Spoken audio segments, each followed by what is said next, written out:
नमस्कार, between the lines with Neeru Ranjan में आपका स्वागत है।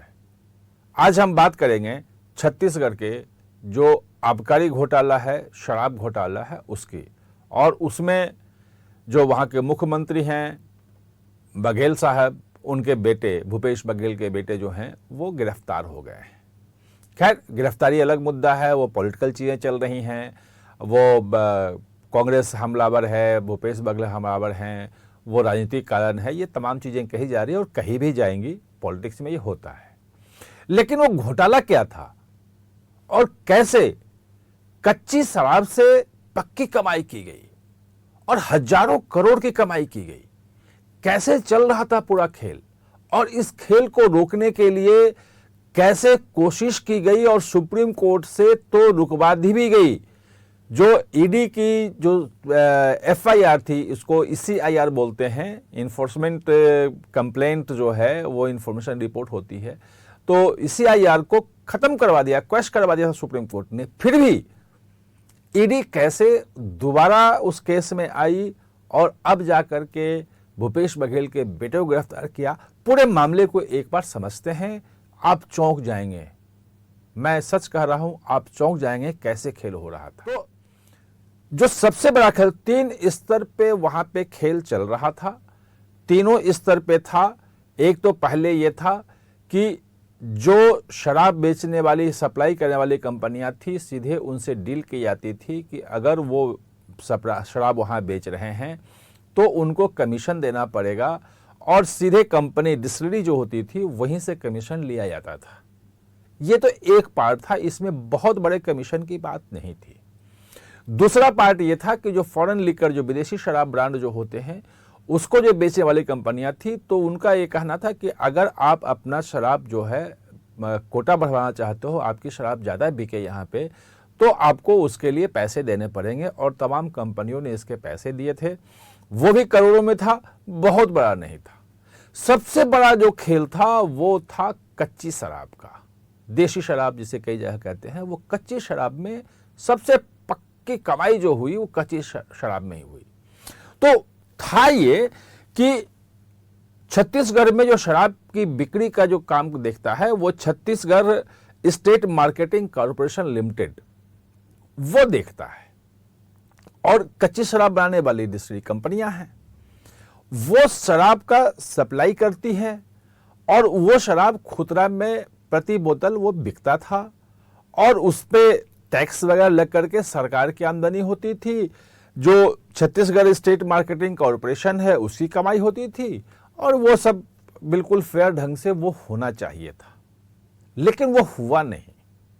हुआ ये कि जो डिस्टिलरी से जो कच्ची शराब निकलती थी बोतलें, वो बिना किसी रिकॉर्ड में, बिना किसी लिखा पढ़ी के, सीधे जो स्टेट मार्केटिंग कॉर्पोरेशन है उसकी जो शराब की दुकानें, सरकारी शराब की दुकानें जो थी, वहां वो पहुंचती थी, वहां से ग्राहकों के पास सीधी जाती थी, और वो बिकता था। कहीं उसका कोई रिकॉर्ड नहीं होता था। वो जो शराब की, कच्ची शराब की वो जो बोतलें रखी होती थी, जो इस ढंग से आती थी, उसका वहां पे कोई रिकॉर्ड नहीं होता था। सेल में भी कहीं कोई रिकॉर्ड नहीं दिया जाता था। और कितनी बड़ी कमाई थी, कितनी बड़ी कमाई थी वो अगर आप देखेंगे, सोचेंगे, तो मतलब उसमें तो आप चौंक जाएंगे कि सचमुच में इतनी बड़ी कमाई हो सकती है। और हिसाब जो ईडी ने लगाया वो बिल्कुल एकदम पक्का हिसाब लगाया। वो हिसाब ये है कि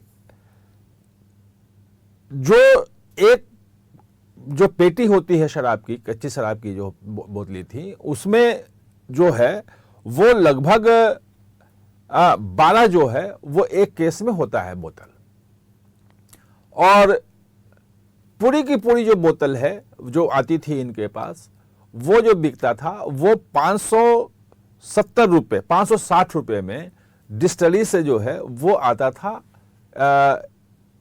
स्टेट मार्केटिंग जो है कॉर्पोरेशन के पास आता था और दुकान में पहुंचता था।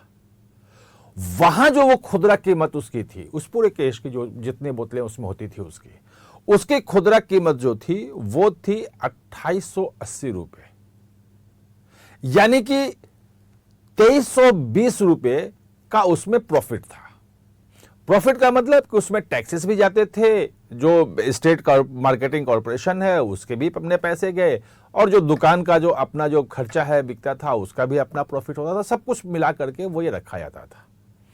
यानी कि जो उसमें शराब की बोतलें रखी जाती थी उसको अगर एक बोतल पे हम तय करें तो 47 रुपए की एक बोतल वो पड़ती थी, 47 रुपए की, जो हिसाब बताया है ईडी ने। और जो बेची जाती थी वो 240 रुपए की। और चूंकि उसका कोई हिसाब किताब नहीं था, कहीं कुछ नहीं था, तो जो 240 रुपए में बेच करके 47 रुपए में खरीद करके जो कीमत उसकी थी, 193 रुपए की सीधी सीधी कमाई, जिसका कहीं कोई हिसाब नहीं है।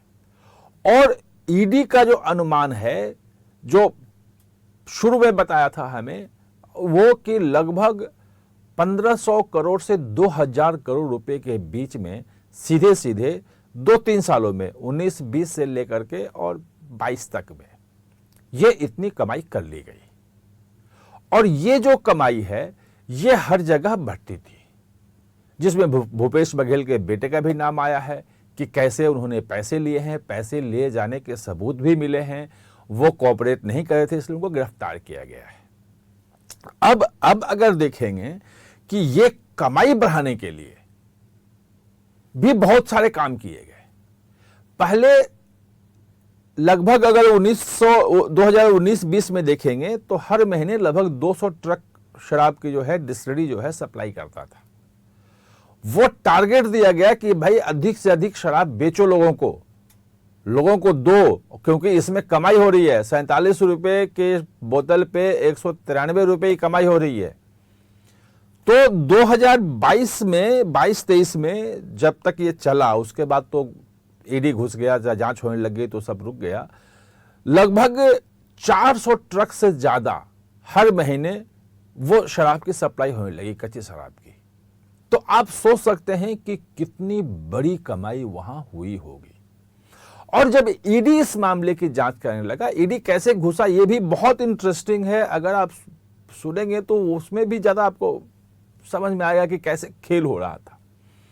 तो ईडी ने इंदौर के एक व्यापारी के यहां छापा मारा, उसके यहां इनकम टैक्स ने छापा मारा, और उसके यहां से जब सब कुछ पकड़ा गया, देखा गया कि हवाला कारोबार है, यहां पैसे आ रहे हैं, वो जा रहे हैं, जब सब कुछ देखा गया तो उसमें सामने आया कि जो शराब का जो कारोबार हुआ था छत्तीसगढ़ में, उसके पैसे भी घुमाए गए थे। ये लिखित में पर्चियों में वो मिल गए। और इनकम टैक्स ने फिर प्रोसिक्यूशन कंप्लेंट फाइल किया उसके खिलाफ कि भाई आपके खिलाफ ये बनता है, आपने गड़बड़ किया। उसने जो भी प्रोसिक्यूशन कंप्लेंट था उसके उसने भर भी दिए। अब जो प्रोसिक्यूशन कंप्लेंट था इनकम टैक्स का, उसको आधार बनाया ईडी ने, और कि ये अगर प्रोसिक्यूशन कंप्लेंट फाइल हो गया है इसका मतलब ये लूट हुई है और अभी इसकी जांच करेंगे। और फिर वो जो है ईडी की एफआईआर दर्ज की गई, जिसको ईसीआईआर बोलते हैं। वो उसके खिलाफ ये हाईकोर्ट गए, हाईकोर्ट से राहत नहीं मिली, फिर सुप्रीम कोर्ट आ गए। और सुप्रीम कोर्ट ने कहा कि इनकम टैक्स की जो कार्रवाई है उसके आधार पे आप कैसे इसकी जांच कर सकते हैं। और इलेक्शन था 2023 नवंबर दिसंबर में वहां पे छत्तीसगढ़ में। उसके पहले अक्टूबर में या सितंबर में सुप्रीम कोर्ट ने ईडी की जांच जो है रोक दी। उसकी जो एफआईआर है, ईसीआईआर है, उसको निरस्त कर दिया कि ये जांच नहीं हो सकती, आप गलत कर रहे हो। लेकिन भूपेश बघेल चुनाव हार गए, कांग्रेस चुनाव हार गई वहां दिसंबर में, और दिसंबर में सरकार नई आ गई विष्णुदेव साई की, वहां पे भाजपा की सरकार बन गई। अब बिना किसी एफआईआर के, बिना आधार के मनी लॉन्ड्रिंग की जांच हो नहीं सकती है।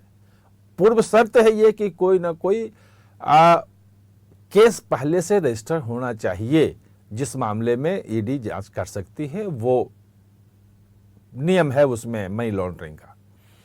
तो उसके बाद विष्णुदेव साई सरकार ने वहां की छत्तीसगढ़ पुलिस को कहा कि इसमें एफआईआर दर्ज करके जांच करो। फिर उसने एफआईआर दर्ज की, और जैसे ही वो एफआईआर दर्ज हुई तो प्रेडिकेट ऑफेंस हो गया उसके पास, ईडी के पास, और फिर ईडी ने उसकी जांच शुरू की और अब जाकर के वो गिरफ्तारी हुई है।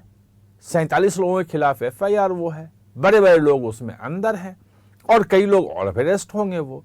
तो ये है पूरी कहानी, जो मुझे लगता है कि आम लोगों को यह पता होनी चाहिए कि सचमुच में ईडी की जांच क्या है, भूपेश बघेल सच बोल रहे हैं या ईडी सच बोल रही है, या सचमुच में सरकार भूपेश बघेल के खिलाफ राजनीतिक विद्वेष की मंशा से काम कर रही है। वो एक अलग मुद्दा है, लेकिन घोटाला जो था किस ढंग से हुआ वो देख करके जनता खुद तय करे कि सचमुच में क्या मामला था। आप हमारे साथ चर्चा में जुड़े, इसके लिए बहुत बहुत धन्यवाद। और हाँ, चैनल को सब्सक्राइब करना ना भूलें, इसका बेल आइकन दबाएं ताकि नया वीडियो कोई भी आए तो उसका नोटिफिकेशन समय पे आपको मिल जाए।